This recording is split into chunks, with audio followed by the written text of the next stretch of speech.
Халқымызда бақыт басқа қонған құс, байлық қолға ұстаған мұз. Құс ұшып кетеді, мұз еріп кетеді. Бұл жалғанның қызығы сіз бен біз дейтін өнегелі сөзі бар. Байыппен ұқсаң, мұнда сыйластық пен татулықтың тіршілігіндегі үлкен түйін жатыр.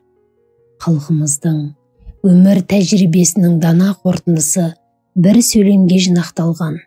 Оны салмақтап саралау үшін том-том кітап оқудың керегі жоқ.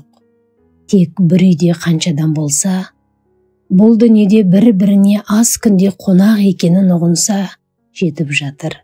Өткінші қысқа өмірде адамдардың сіз біз десіп өзара мейірім шапағат арнауы мен сый құрметі ең алдымен отанның басынан, баланың ата-анаға, ата-ананың балаларына сәлемдесуінен басталмай ма?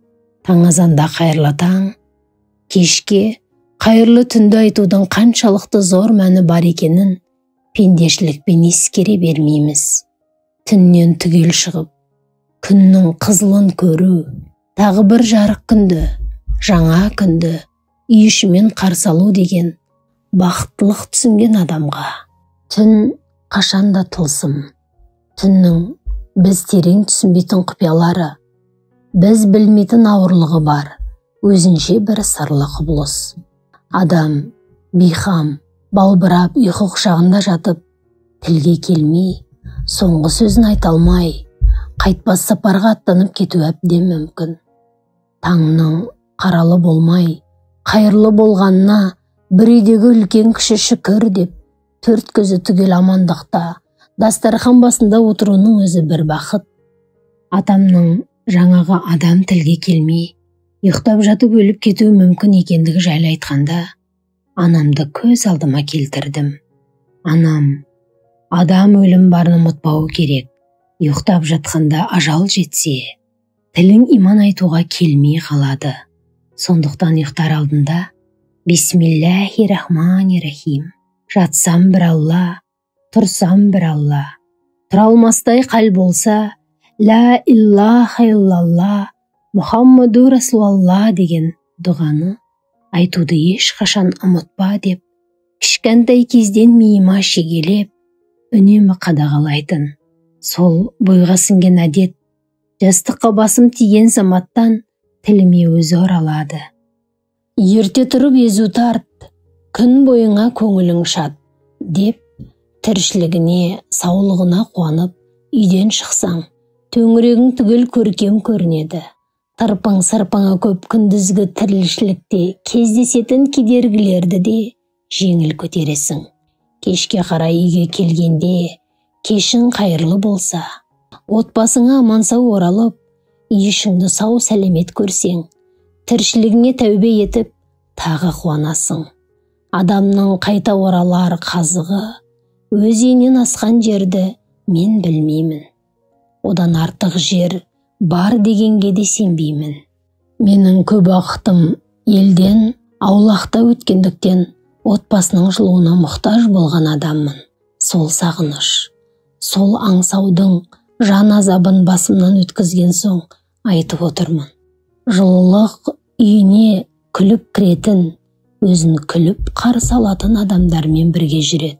Өз үйіне көңілді кіре алмайтындарды, өз үйінен қашатындарды жарымжан әрі бақытсыз пенде ретінде аяу керек. Баяғыда бір патша уәзірлерін жинап, қуаныштан, қошемет құлпоштан көңілім асып тасыған кезде сабама түсіретін. Қайғыдан жүйкем жүдеп, құрдымға құлағандай күй кешкенде еңсемді көтеретін сөз табыңдар, деп бұйрық беріпті. Содан барлығы ондай сөзді табуға әрекет етеді. Неше түрлі жорамал жасайды. Ананы, мынаны айтып келеді. Патшаға ешқайсы да жақпайды. Уәзірлер не істерін білмей сасады.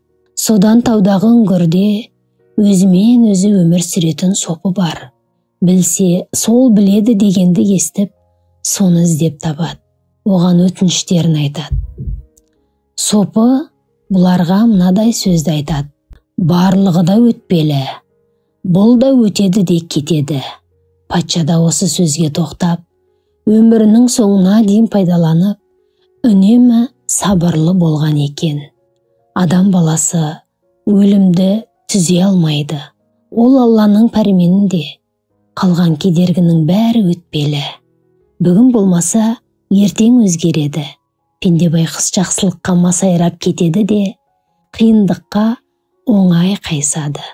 Батқан күнмен бірге жақсы да, жаман да өте шығады.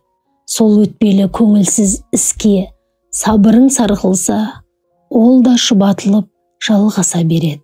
Қайсы бір күндізгі сәтсіздікке айрықша мән беріп, басыңа қара түнекті үйіріп қана қоймай, сүйретіп үйге кіргізсең, арайлы таң мен тыныш түннің қадіріне жетпейсің. Мынау жарқыраған жарық дүниені де бағалай алмайсың. Күйбелек, сабырсыз, кез келгенде опырылып түсетін адамның өмірі мән мағанасыз өте шығады. Қалай тамам болғанын аңғармай да қалады. Кейде біреулер өзара бірге қонып шыққандай, неменеге амандаспайсың деп жатады. Көңіл тоқтатып қарасаң, қисыны жоқ сөз. Бір үйде бірге қонсаң, сәлемдеспеуің керек пе сонда? Күнде ұйқыға кетерде, үйдегі үлкен кіші бір-біріне қайырлы түн, түніңіз тыныш болсын, жақсы түс көр деген секілді әрі тілек, әрі ертеңге дейін қоштасу лебізін білдіру парыз. Мен әлгінде түннің ауырлығы туралы айттым. Мына сөздер жақыныңа айтқан соңғы сөздер болуы да ғажап емес. Ал ертеңгілікте қайырлы таң, қайырлы күн, жайлы жатып жақсы тұрдыңыз ба деген сияқты әрі селем, әрі құрмет сөздерді бағыштау керек. Осындай түнгі, азанғы тілектер отбасының ынтымақ бірлігін уыздай ұйытуға септігін тигізеді. Мейірбандыққа жетелейді. Шынайы бақыт шаңырақтағы татулық пен береке. Сол татулық пен береке үйдегі сәлемнен басталады. Сәлем тыйылған үйден ырыс құт кетеді. Ондай үйден періште шошып, шайтан жайлайды деген екен. Бұл әңгіме үзіндісі Зейнеп Ахметованың «Бабалар аманаты» кітабынан алынды. Шында да өте керемет айтылған. Баршаңызға қайырлы таң, күндеріңіз сәтті өтсін. Қайырлы түн, түндеріңіз тыныш болсын.